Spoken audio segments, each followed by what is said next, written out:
the World Boxing Council will put trans boxers in a separate category after they've banned trans athletes from competing against cisgender athletes. Back in August, the World Boxing Council declared that trans boxers could not compete due to serious health and safety concerns. It firmly and unequivocally said they supported transgender rights and recognized that, gender identity of an individual athlete is to be regarded, but said that neither trans women nor trans men could compete against cis athletes as it would be unfair because a combat sport bout should occur between two equally matched competitors. They've gone on to say that now they are going to be creating a third class for transgender boxers. Now, the interesting thing is that it doesn't sound like they are actually going to split this between transgender men and transgender women. It looks like they're going to put all transgender athletes in the same category.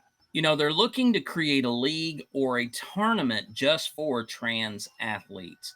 Now, there's no exact number of how many transgender boxers there are who are wanting to compete, but when we look at this, when we try to break it down and examine it for what it is, we are looking at a clear interpretation of separate but equal, a legal precedent that was established in 1897 in the case Plessy versus Ferguson, which it declared that to discriminate against one group of people, the the the idea of discrimination is not met if you provide equal opportunities, equal facilities, but they do not need to be together. So we ended up through Plessy versus Ferguson with black only restrooms, water fountains, restaurants. You had white only restaurants, banks, and other facilities. The whole idea of separate but equal led to the practice of redlining that determined that certain parts of a city were more economically disadvantaged because they were designated for black communities.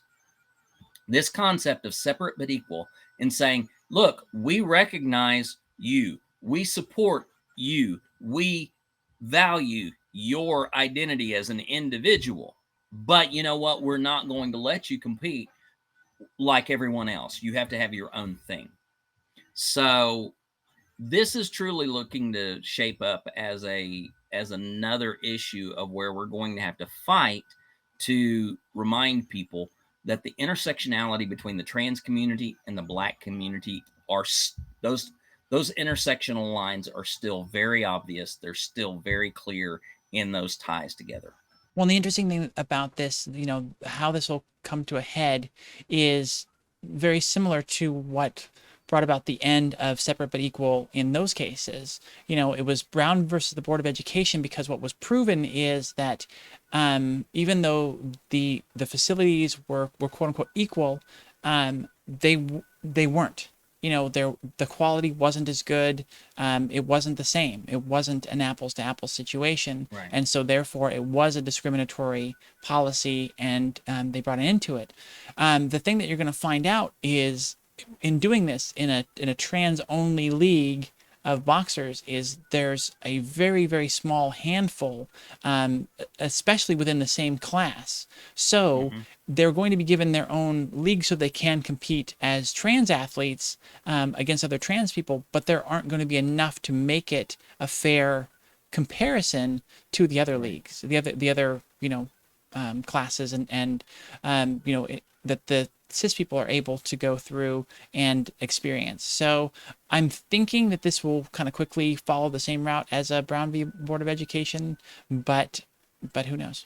I think the other way. I think that this will not resolve itself. I think that transgender people are just going to be pushed out of the world boxing leagues, and we will either have to create our own systems where we leave open and equal access to competitors, letting athletes join our leagues so that they can compete. I think that's going to be the only way that this will be resolved. Much like, we had the Negro leagues of baseball. You know, they were pushed out. We're not going to be able to accept a third category to be taken honestly as athletes, to be taken honestly as